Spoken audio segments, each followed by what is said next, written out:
Good evening friends, आप सभी को मेरा प्रणाम, नमस्कार, जय श्री राम। स्वागत है आप सभी का अपने इस यूट्यूब चैनल पर। तो इस वीडियो में हम लोग बात करने वाले हैं कनिष्ठ लेकर 2024 के बारे में कि इस दिन नियुक्ति होना तय। सबसे पहले नियुक्ति इस विभाग में होगी। नियुक्ति से पहले stay and waiting and ME द्वारा आरक्षण स्थिति। तो इन सब चीज़ों के बारे में हम लोग वन बाय वन बात करने वाले हैं। आगे बढ़ने से पहले आपसे मेरी रिक्वेस्ट है कि अगर आप चैनल पर नए हो, पहली बार आपने विजिट किया, तो राजस्थान की तमाम भर्तियों की लेटेस्ट अपडेट और करंट अफेयर के लिए चैनल को जरूर सब्सक्राइब करना और वीडियो को लाइक करना। आप चाहो तो मेरा टेलीग्राम ग्रुप ज्वाइन कर सकते हो, लिंक मैंने डिस्क्रिप्शन बॉक्स में दे रखा है। हम बढ़ते हैं सर आगे। सबसे पहले बात करते हैं फ्रेंड्स की नियुक्ति से पहले stay and waiting and ME द्वारा आरक्षण की स्थिति क्या है। तो फ्रेंड्स, नियुक्ति से पहले स्टे आने की संभावना मेरे को नहीं लगता स्टे आ पाएगा, क्योंकि डिपार्टमेंट बहुत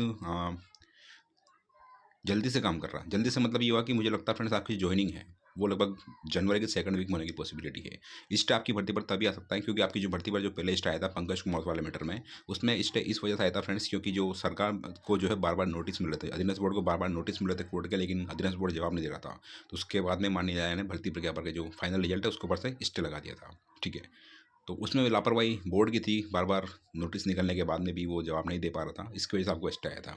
अब दूसरी बात ये कि क्या भर्ती प्रक्रिया से पहले, मतलब नियुक्ति से पहले एक और स्टे देखने को मिल सकता है। तो फ्रेंड्स, इसमें बस एक ही पेज फंसा हुआ है, वो ये है कि जो आपका फाइनल रिजल्ट आया है, अंतिम परिणाम जो आया है, उसमें मिनिस्ट्रियल एम्प्लॉय वाला जो मैटर है उसका भी प्रॉपरली चीज़ें क्लियर नहीं हो पा रही है। तो उसको लेकर अगर लोग कोर्ट में चैलेंज करते हैं तो डेफिनेटली आपका स्टे आने की संभावना है।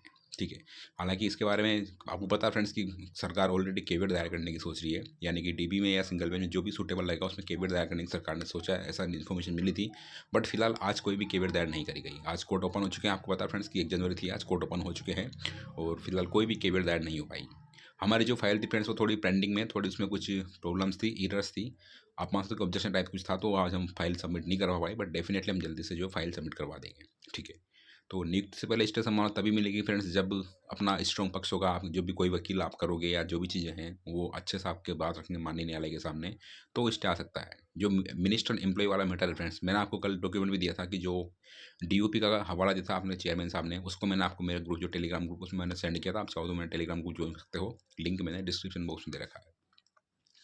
तो उसमें मैंने आपका डीओपी का पूरा डिटेल भेजा हुआ था, लेकिन उसमें सीईटी का कहीं से कहीं तक भी रोल नहीं था। उसमें बस ये था कि जो आपका जो मिनिस्ट्रियल एम्प्लॉय जो कैडर के लोग हैं उनके लिए जूनियर अकाउंटेंट में 12.5% यानी कि 12.5% सीटें रिजर्व रहेगी। अब उसमें ये कहीं मेंशन नहीं था कि सीटी में कैसे पास करना है या फिर क्या सारी चीज़ें, इसमें ऐसा कहीं भी उसमें रेफरेंस मेरे को नहीं मिला। आप चाहो तो आप भी देख सकते हो उसको, जिसका लिंक मैंने मेरा टेलीग्राम ग्रुप है उसमें उसको शेयर किया मैंने, लिंक मैंने टेलीग्राम का डिस्क्रिप्शन बॉक्स में दे रखा है।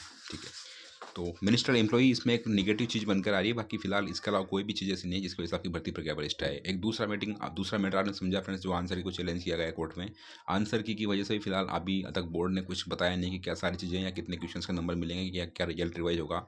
तो इसके बारे में फिलहाल कोई भी अपडेट नहीं है।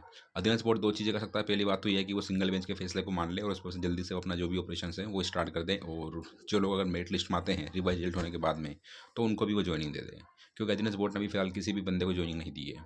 ठीक है, दूसरा ऑप्शन ये फ्रेंड्स कि अधीनस्थ बोर्ड चाहे तो जो सिंगल बेंच का फैसला है उसको डीबी में चैलेंज कर सकता है, और जो सिंगल बेंच का फैसला उसके ऊपर डीबी में स्टे मिलने की संभावना ज़्यादा है। स्टे आने के बाद में फिर आपको पता है फ्रेंड्स कि अधीनस्थ बोर्ड के ऊपर कोई भी केस नहीं रहेगा।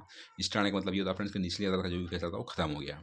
ठीक है, तो दो ऑप्शन अधीनस्थ बोर्ड के पास में, बट मुझे लग रहा है फ्रेंड्स कि अधीनस्थ बोर्ड जो सेकंड वाला ऑप्शन है सिंगल बेंच के फैसले को डीबी में चैलेंज करने वाला, उस पर ज़्यादा मुझे विश्वास है, क्योंकि लेवल 2 में भी सेम ऐसा होता है। जो रीड लेवल 2 थी उसमें भी सिंगल बेंच में अधीनस्थ बोर्ड की हार हो चुकी थी और रिजल्ट रिवाइज करने की मजबूरी अधीनस्थ बोर्ड की थी, लेकिन उसने ऐसा नहीं किया। बोर्ड स्मार्टली इसने गेम प्ले किया और सिंगल बेंच के फैसले को जाकर डीबी में चैलेंज कर दिया।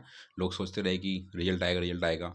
चेयरमैन साहब ने खुद ने भी ट्वीट किया था कि जल्दी से आपको जो है लेवल 2 का रिवाइज रिजल्ट कुछ सब्जेक्ट्स का देखने को मिलेगा, लेकिन ऐसा हुआ नहीं।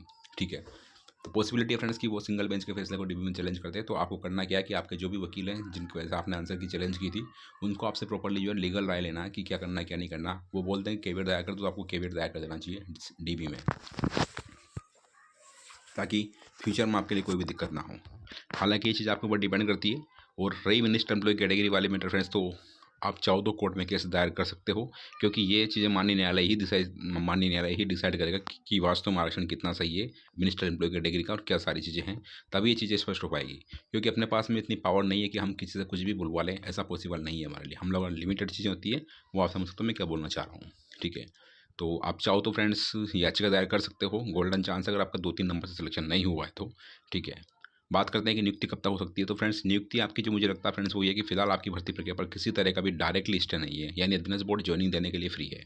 बट उसके ऊपर जो आंसर की वाला मैटर है वो भी लटका पड़ा है एक तरह से देखा जाए तो, क्योंकि जब तक वो आंसर की वाला मैटर सॉर्ट आउट नहीं होगा अभी अधीनस्थ बोर्ड को ये नहीं पता कि कितने लोगों का रिजल्ट रिवाइज करना पड़ेगा और कितने सीटें कम पड़ेगी या कितनी ज़्यादा सीटें पड़ेगी। तो उसके लिए जो है कंडीशन पूरी क्लियर नहीं है। तो जब तक ये चीज़ें क्लियर नहीं हो पाएगी अधीनस्थ बोर्ड ज्वाइनिंग देना थोड़ा एक तरह से दुविधा अधीनस्थ बोर्ड के लिए रहेगी।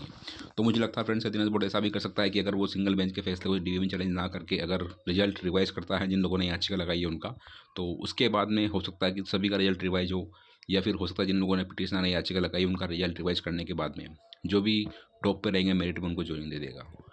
हालांकि ये पूरी तरह से अधीनस्थ बोर्ड पर डिपेंड करता है कि वो क्या सोचता है या क्या करता है, क्योंकि आपने देखा होगा फ्रेंड्स जो पशुधन सहायक का मैटर था उसकी वैकेंसी जो थी आंसर की वजह से सुप्रीम कोर्ट तक मैटर गया था, और वहाँ पर जो है सुप्रीम कोर्ट में पिटिशनर की जीत हुई थी, अधीनस्थ बोर्ड की वहाँ पर हार हुई थी। ठीक है, और 52 लोग उसमें सेवा समाप्त हुई थी। तो ये चीज़ें बिल्कुल फ्रेंड्स पॉसिबल है।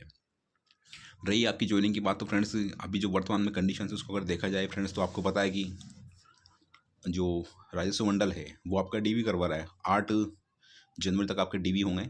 उसके बाद में 1-2 दिन में वो अपना डॉक्यूमेंट वाला काम पूरा कंप्लीट करके और लिस्ट तैयार करेगा कि फाइनली कौन कौन उसके लिए एलिजिबल हैं। उसके बाद में आपकी ज्वाइनिंग की प्रोसेस स्टार्ट हो जाएगी। तो मुझे लगता है फ्रेंड्स कि ये काम 15 जनवरी के पहले पहले हो सकता है।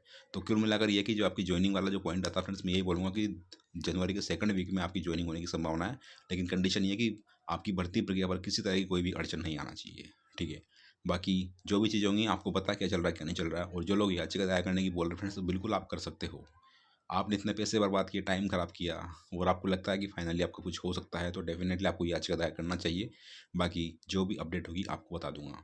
और पॉसिबिलिटी ये है फ्रेंड्स कि अगर किसी मिनिस्ट्रियल एम्प्लॉय कैटेगरी ने मान लो कि मिनिस्ट्रियल एम्प्लॉय कैटेगरी से सीईटी पास करी और उसके बाद में उसका जो फाइनल ज्वाइनिंग मिल रही है वो ओबीसी से मिल रही है, एससी से मिल रही है, एसटी से मिल रही है या किसी अदर कैटेगरी से मिल रही है, तो वो सारी चीज़ें आपको पता होना चाहिए फ्रेंड्स कि उसमें क्या चल रहा है क्या नहीं चल रहा है। ठीक है, तो इसका एक प्रॉपर तरीका आप अपने वकील से कंसल्ट करिए, लीगल ओपिनियन लीजिए वो क्या बोलते हैं। वो अगर आपको पॉजिटिव रिस्पॉन्स करते हैं तो डेफिनेटली आपको आगे आना चाहिए। बाकी चीज़ें आपके ऊपर डिपेंड है। तो फिलहाल के लिए इतना ही, मिलते हैं नेक्स्ट वीडियो में। वीडियो वॉच करने के लिए thanks, have a great day and all the very very best. आपसे रिक्वेस्ट है मेरी, अगर आपने चैनल पर पहली बार विजिट किया है तो चैनल को जरूर सब्सक्राइब करना और वीडियो को लाइक करना। आई विश की जल्दी से आपकी ज्वाइनिंग हो और चीज़ें आपके लिए पॉजिटिव हो। Again thanks for watching the video and God bless you all.